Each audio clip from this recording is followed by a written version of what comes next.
Bom, gente, obrigada. Queria agradecer primeiro o convite. Acho que é muito gostoso para, enfim, né, para a gente enquanto instituição, né, uma instituição do terceiro setor, estar dialogando com a universidade.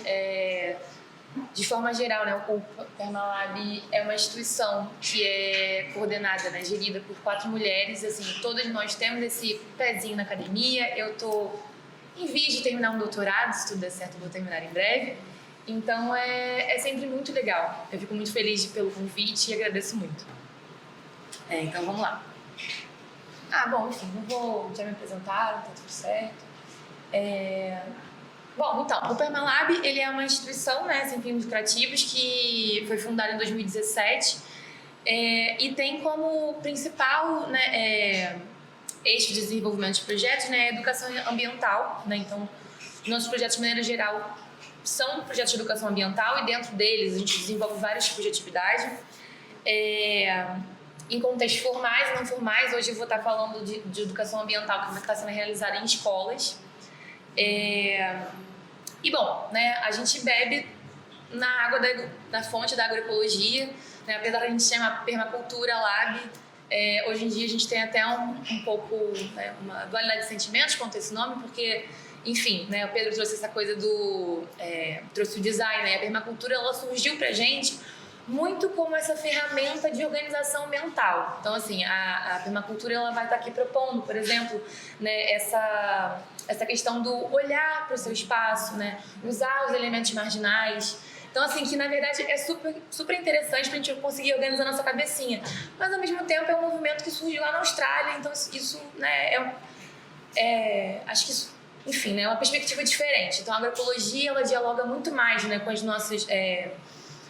nossas necessidades, né, com a nossa realidade aqui, né, no Brasil. Enfim, é um movimento popular.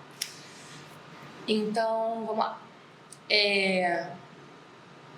Bom, então, como eu estava falando, né, a gente vai beber na água da agroecologia, um pouco da permacultura e, certamente, da educação ambiental crítica e da educação popular. E aí, bom, né, a gente estava pensando o que a gente vai levar para essa mesa, né? De falar, vamos falar de agroecologia? Eu falei, gente, todo mundo que está aqui sabe, né, o que é agroecologia ou tem interesse, né, em agroecologia. Acho que não fazia muito sentido a gente ficar aqui só teorizando. Então, na verdade, uma coisa que tem surgido muito pra gente, né, nesse momento que a gente está vivendo esse caos climático, ambiental, é tipo, beleza, né? A gente sabe o que a gente está passando, mas como que a gente, né, como que a gente aborda esse assunto, né? E propõe alguma coisa que seja diferente, né? Alguma coisa que de fato traga uma esperança, né? Agora, fazendo um paralelo com o Paulo Freire. Fazendo um paralelo com o que o Paulo Freire traz pra gente, né? Como é que a gente propõe atitudes que gerem esperança, né? O que a gente chama de esperançar. Então, na verdade, acho que eu vou um pouquinho por esse caminho. Vitória, você me desculpa, eu não vou pelo caminho do lúdico. Mas espero que, né, de interessante. Então, na verdade, é isso. Então, na verdade, a pergunta que surgiu pra gente foi como provocar essa leitura crítica da realidade sem apenas fomentar a desesperança. Então, assim, quando a gente está falando de projeto de educação ambiental, eu acho que eu queria demarcar que quando a gente está falando de educação ambiental no Permalab, a gente está falando de uma leitura crítica da realidade. E o que a gente pode fazer, né, enquanto Permalab, né, um laboratório que está se propondo, né, criar soluções, na verdade, práticas. Então, assim, a gente nunca vai falar, por exemplo, né, que escova seu dente com a sua torneira fechada. Não, jamais vamos falar disso no Permalab ou em qualquer aula que a gente estiver dando. Então, na verdade, é isso. É como que a gente, olhando a nossa realidade, né, a gente, enquanto, né, agentes de mudança mesmo, né, pessoas que são capazes de propor transformações nos seus territórios, podem fazer juntas e propor mudanças que, de fato, dialoguem com as necessidades e com os potenciais, né, desses territórios. Então, bom, eu vou falar, na verdade, aqui de 2 projetos que a gente desenvolve, que é o Formiga Verde, que ele é realizado no Morro da Formiga, aqui na Tijuca, e o Escola Permacultural, que, na verdade, o Escola Permacultural ele acontece em escolas do Estado, né, majoritariamente CIEPs, da rede pública. Então, O Escola Permacultural, ele traz nessa perspectiva de uma educação ambiental que dialoga com o currículo escolar. Então, a gente tenta o tempo inteiro, né, tentar trazer, né, um pouco do conhecimento, né, e dos temas que são tratados em outras disciplinas para dentro, né, das nossas aulas e com uma perspectiva sempre muito prática. Então, por exemplo, né, vamos falar de ciclagem de nutrientes. Beleza, ciclagem de nutrientes, a gente está vendo isso lá na biologia, mas como é que isso aqui pode ser... Para que isso serve de fato na nossa vida, né? Serve para um monte de coisa. Mas pensando de forma prática, pensando em transformações, o que a gente pode fazer com esse saber, né?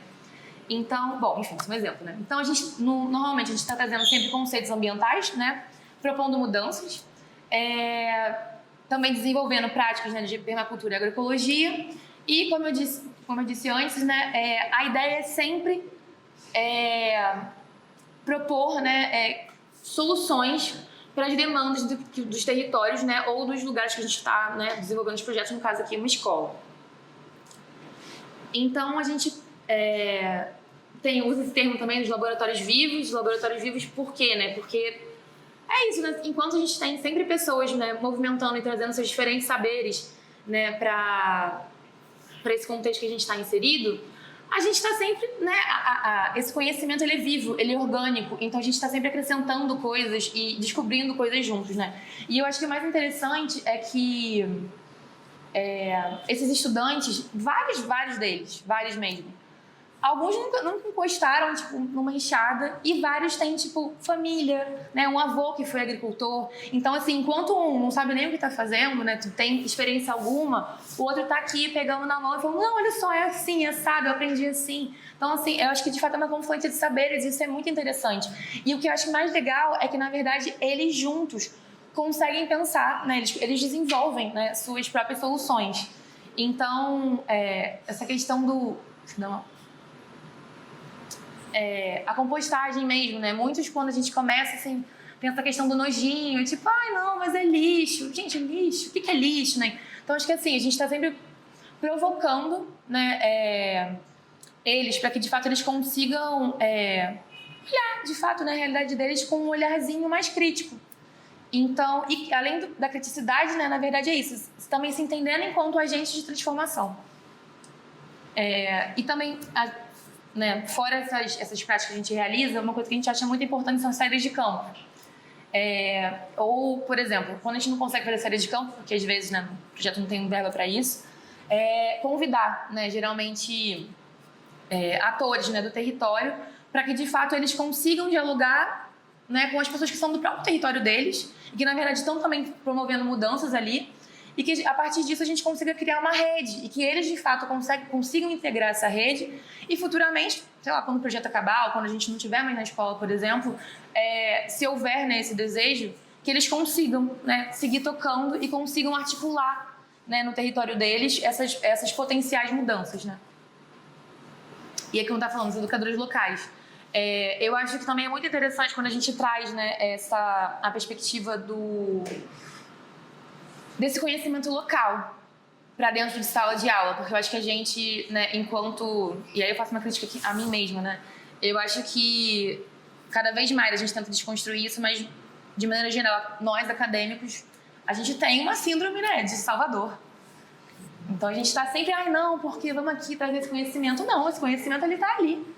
É isso, o conhecimento é vivo. E então eu acho que quando a gente traz esses educadores locais, existe uma noção de pertencimento, né, que fica cada vez maior. E eu acho que a gente também consegue, né, potencializar essas redes, né, que são locais também. Bom, agora eu vou falar um pouco do Formiga Verde, né, que é um projeto que, na verdade, ele é estruturado em 3 eixos.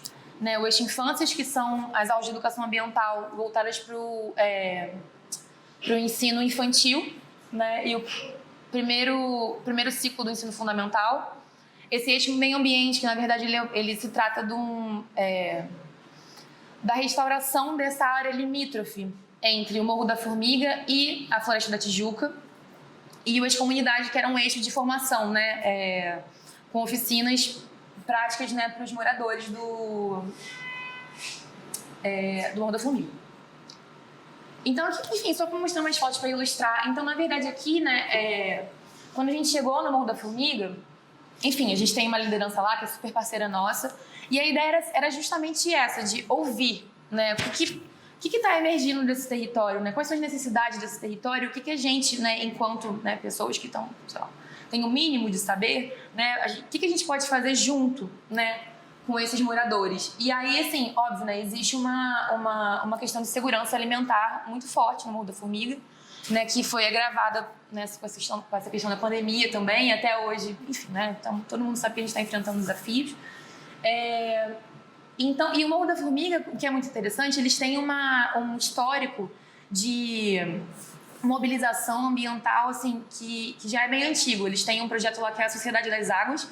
Então, não lembro exatamente quando que começou, mas eles tinham um problema muito sério de água, né, de acesso mesmo a pontos de água na Formiga. Então, eles se organizaram, uma mobilização do território mesmo, e eles canalizaram essas, né, as nascentes e também começaram a proteger essas nascentes. Então, por exemplo, alguém queria construir uma casa perto dessa nascente. Então, não, aqui não pode. Pode a partir de tal lugar.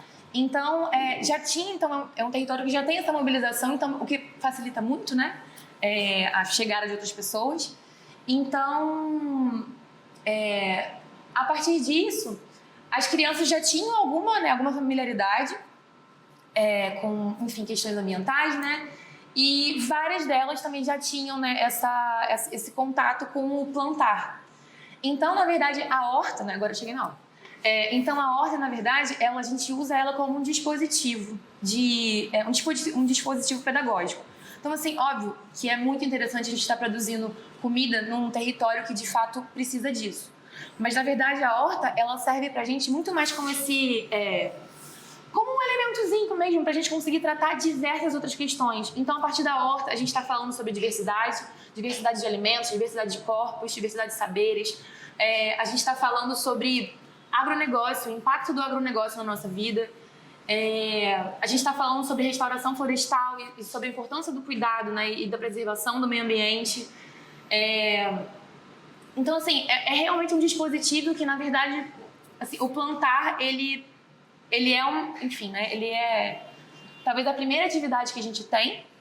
E, na verdade, a partir disso, a gente vai desenvolvendo várias outras coisas. Então, na verdade, a horta pra gente, ela é um dispositivo que, na verdade, é muito importante, que a partir dela a gente consegue trabalhar, né, diversos outros temas.